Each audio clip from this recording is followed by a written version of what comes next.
Welcome back. We're at the Lake of the Ozarks for the Missouri Farm Bureau annual meeting. Joining us now is Tom Waters, chairman of the Missouri Levee and Drainage District Association. We've been mentioning that river issues are certainly a big hot topic of conversation here at the Missouri Farm Bureau annual meeting. We heard Blake Hurst, president of Missouri Farm Bureau, earlier say that he's optimistic now that the Corps of Engineers finally heard the concerns that have been raised about how the flooding situation was handled this year, and perhaps we'll adjust that plan moving forward. But there's still recovery to be done from what happened this year. And Tom, thank you for joining us. I know you've been active in this process, testifying on this very topic. Kind of bring us up to date where we're at right now.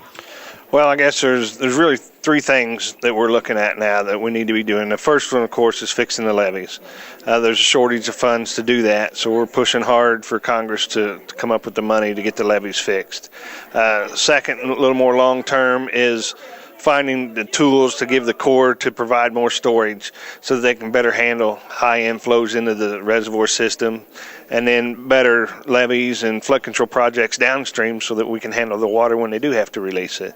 And then finally, the Corps of Engineers budget is just really out of balance. You know, the fiscal year 2012 budget for fish and wildlife projects on the Missouri River is $72.8 million versus only $6.2 million for the bank stabilization and managing the river, the operation and maintenance. So we've got to get that balance back into control. The Corps since '92 has spent $616 million. That's over $500 million on fish and wildlife projects. And the National Academy of Science just released a report that said that most of that was wasted. And what they've been doing isn't working. So we've got to straighten that out. Now, as far as repair of levees, we've heard concerns about them not being restored to their original height, some things like that. What are you hearing on that? That's exactly right. The most of the damage on the Missouri River is in Atchison, Holt County in northwest Missouri, and those huge breaches that they had up there. One levee had 18 breaches in the levee. But those huge breaches, they're going back. There were 100-year levees, and they're going back and putting a plug in the hole at a 25-year level. Now, that's not 25-year level of protection. That's just a plug in the hole. And the levee won't have the side slopes, and it won't be the entire levee, just where that breach was. And they're blaming that on lack of funding again.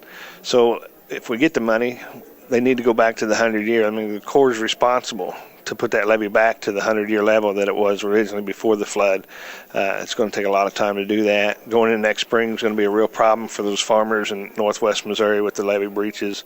We're seeing crop insurance rates tripled in those areas. And so not only do they have the risk of no levee protection, their crop insurance is going to be increasing. That increases the risk. So it's a really troubling time for those folks. I really feel for them. And what about the Birds Point levee? What's the situation there now? Birds Point levee, before they blew the levee, the Corps of Engineers blew the levee up, they told the people down there that if they have to blow the levee up, they'll have the money to repair it back to where it was prior to the explosion. 3 days after they blew the levee up, they told those folks they didn't have any money to fix the levee. Those three main levee districts down there worked with the governor's office and combined decided they'd fix it themselves. They went to the Corps and said, we're going to start fixing that levee ourselves tomorrow, and the Corps all of a sudden found money to repair the levee, but just to a 51-foot level, and the previous level was 62.5. They found a little more money here more recently. They're going to go to 55-foot level, but it's still well short of a 62 original level of protection. So again, those crop insurance rates are triple. There's just a lot more risk going on in southeast Missouri as well. The uncertainty, it's one thing for the Corps to say, well, this was an historic flood. Chances are it isn't going to happen again, but you can't base your future operations, and certainly we know, as you mentioned with the crop insurance, they're not going to base things on the chance that it's not going to happen again. They're looking at, hey, if it happened once, it could happen again. Absolutely, and the insurance company has risk. That's why they want to raise those premiums, but just think of the risk that those folks are going to be facing in spring when their levee's not protected as well. Their crop aren't protected. It's a scary situation for those people. So what do you think is the answer? I mean, if the answer to the question is we need more money, we know that's tough to come by in this economy. So what do you think will happen? Well, I'm hopeful that the Senate will start debating the energy and water bill coming up this week. I've been told that's a possibility. If that happens, they should be able to put some money in there for these levee repairs. But still, even if they started today, it's a 107-step process, 220-day minimum to fix those levees. And so I don't see any way we're going into spring with those levees repaired. So it's people are going to have to, make some tough decisions, some hard decisions. Tom, thanks for being with us. Thank you very much. That's Tom Waters, Chairman of the Missouri Levee and Drainage District Association. Again, that's going to be a big challenge and concern as we move into next spring. All right, joining us now is Garrett Hawkins, National Legislation Programs Director. Did I get all right? You have quite a title here. Is that right? Something close to that? It's something close to that, Mike. He works on a lot of the Washington issues, a lot of the both state and federal issues a lot of times, but certainly Farm Bill is going to be a key for your delegates as we look ahead to next year, and a lot of concerns there, as we just heard about the concerns with the river situation. A lot of uncertainty. I mean, when you think of how good in general the farm economy was this year, there are a lot of key concerns moving forward to next year. True. I mean, again, you have USDA talking about record net farm income, and we always try and talk about, well, yeah, that's one piece of the puzzle, but there's so much uncertainty out there, especially in the regulatory arena. And Mike, we've talked about these issues how many times, but certainly as we look at the Farm Bill, I mean, in a sense, we get a do-over. I mean, everyone kind of showed their cards, put their cards on the table this fall. Now even our delegate body, the Resolutions Committee, has proposed language in support of American Farm Bureau, and where we came down with the systemic risk reduction program and liking that direction. And so the delegate body will take that up here at our annual meeting. And so, truly, I mean, it is a do-over in the sense that now we're going to go back to the traditional process. And what I'm hearing from our members is they didn't like what was on the table. So I was going to ask you, are they happy that it's a do-over, or would they have been content with what was being proposed?